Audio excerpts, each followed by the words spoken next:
There had been wild dogs on the island of the Blue Dolphins as long as I remember. But after the Aleuts had slain most of the men of our tribe and their dogs left to join the others, the pack became much bolder. It spent the nights running through the village and during the day was never far off. It was then that we made plans to get rid of them. But the ship came and everyone left Galasat. I am sure that the pack grew bolder because of their leader, the big one with the thick fur around his neck and yellow eyes. I had never seen this dog before the Aleuts came, and no one else had, so he must have come with them and been left behind when they sailed away. He was a much larger dog than any of ours, which besides have short hair and brown eyes. I was sure that he was an Aleut dog. Already I had killed 5 of the pack. There were many left, more than in the beginning, for some had been born in the meantime. The young dogs were even wilder than the old ones. I first went to the hill near the cave when the pack was all away and collected armloads of brush, which I placed near the mouth of the lair. Then I waited until the pack was in the cave. It went there early in the morning to sleep after it had spent the night prowling. I took with me the big bow and 5 arrows and 2 of the spears. I went quietly, circling around the mouth of the cave, and came up to it from the side. There I left all of my weapons except 1 spear. I set fire to the brush and pushed it into the cave. If the wild dogs heard me, there was no sound of them. Nearby was a ledge of rock which I climbed, taking my weapons with me. The fire burned high. Some of the smoke trailed out over the hill, but much of it stayed in the cave. Soon the pack would have to leave. I did not hope to kill more than 5 of them because I had only that many arrows. But if the leader was one of the 5, I would be satisfied. It might be wiser if I waited and saved all of my arrows for him, and this I decided to do. None of the dogs appeared before the fire died. Then 3 ran out and away. 7 more followed, and a long time afterwards, a like number. There were many more still left in the cave. The leader came next. Unlike the others, he did not run away. He jumped over the ashes and stood at the mouth of the cave, sniffing the air. I was so close to him that I could see his nose quivering. But he did not see me until I raised my bow. Fortunately, I did not frighten him. He stood facing me, his front legs spread as if he were ready to spring. His wide eyes narrowed the slits. The arrow struck him in the chest. He turned away from me, took 1 step, and fell. I sent another arrow towards him, which went wide. At this time, 3 more dogs trotted out of the cave.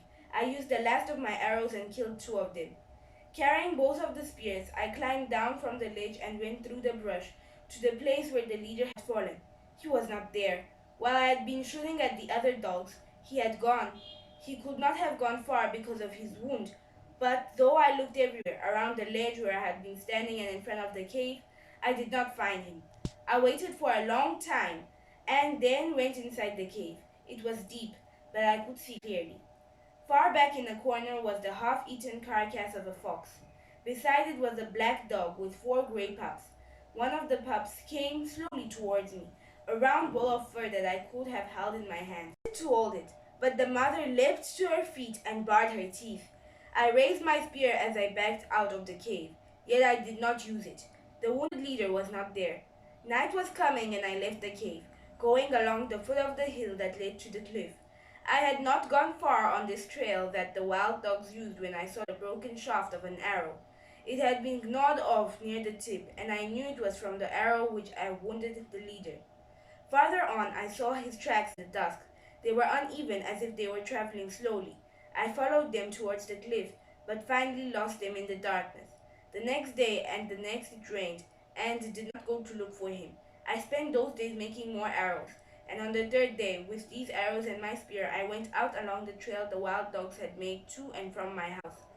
There were no tracks after the rain, but I followed the nail to the pile of rocks where I had seen them before. On the far side of the rocks, I found the big gray dog. He had the broken arrow in his chest, and he was lying with one of his legs under him. He was about 10 paces from me, so I could see him clearly. I was sure that he was dead, but I lifted the spear and took good aim at him. Just as I was about to throw the spear, he raised his head a little from the earth and then let it drop. This surprised me greatly, and I stood there for a while not knowing what to do, whether to use the spear or my bow. I was used to animals playing dead until they suddenly turned on you or ran away. The spear was the better of the two weapons at this distance, but I could not use it as well as the other, so I climbed on the rocks where I could see him if he ran. I placed my feet carefully. I had a second arrow ready, should I need it. I fitted an arrow and pulled back the string, aiming at his head. Why I did not send the arrow I cannot say. I stood on the rock with the bow pulled back and my hand would not let it go. The big dog lay there and did not move, and this may be the reason. If he had got up, I would have killed him. I stood there for a long time looking down at him, and then I climbed off the rocks. He did not move when I went up to him, nor could I see him breathing until I was very close. The head of the arrow was in his chest, and the broken shaft was covered with blood. The thick fur around his neck was matted from the rain.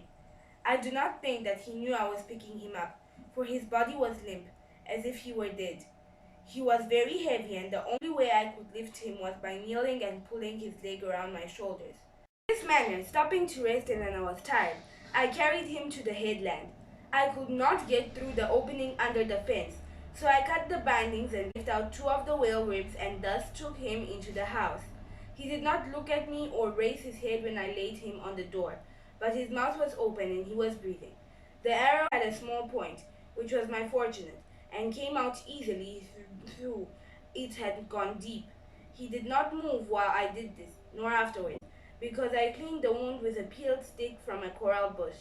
This bush has poisonous berries, yet its wood often heals wounds that nothing else will. I had not gathered food for many days, and the baskets were empty, so I left water for the dog and, after mending the faith, went down to the sea. I had no thought that he would live, and I did not care. All day I was among the rocks gathering shellfish, and only once did I think of the wounded dog, my enemy, lying there in the house, and then to wonder why I had not killed him.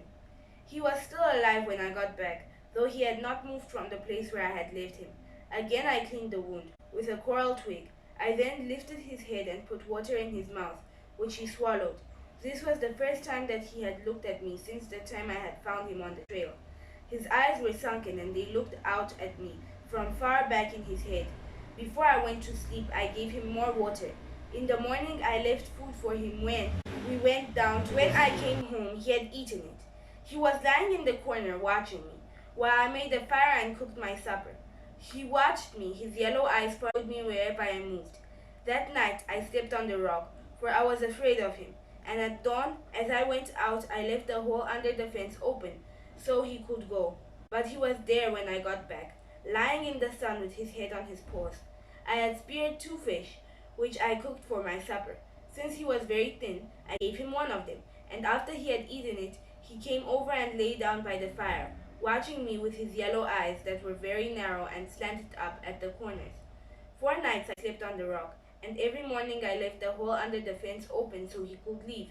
Each day I speared a fish for him, and when I got home, he was always at the fence waiting for it. He could not take the fish from me, so I had to put it on the ground. Once I held out my hand to him, but at this he backed away and showed his teeth. On the fourth day, when I came back from the rocks early, he was not there at the fence waiting. A strange feeling came over me. Always before when I returned, I had hoped that he would be gone. But now as I crawled under the fence, I did not feel the same. I called out, "Dog, dog," for I had no other name for him. I ran towards the house, calling it. He was inside. He was just getting to his feet, stretching himself and yawning. He looked first at the fish I carried and then at me and moved his tail. That night I stayed in the house. Before I fell asleep, I thought of a name for him, for I could not call him Dog. The name I thought of was Rontu, which means in our language, fox eyes.